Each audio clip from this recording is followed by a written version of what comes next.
மாதிரி செய்ய அறிவா நல்லாயிருக்கும்னு அதே மாதிரி தான் நானும் செஞ்சுட்டு இருக்கேன்.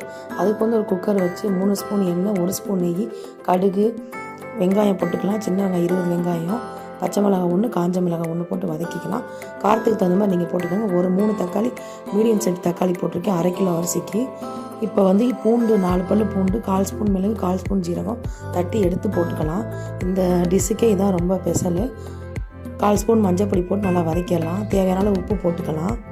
இந்த சாப்பாடுக்கு தேவையான உப்பு போட்டு நல்லா வதக்கி விட்டுக்கலாங்க.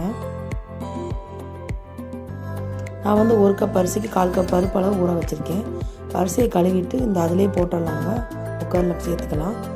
அரிசியை நல்லா வதக்கி விட்டு தண்ணி ஊற்றிக்கலாம். 1 கப் அரிசிக்கு 2 கப் தண்ணி அளவு. பருப்பு எக்ஸ்ட்ரா வச்சோம்னா அதுக்கு ஒரு 1/4 கப் அளவு தண்ணி வச்சுக்கலாம். இப்போ விசில் ஆனோன்னு திறந்து பார்க்கலாம். 1 ஸ்பூன் நெய் ஊற்றி கிண்டி எடுத்துக்கலாங்க.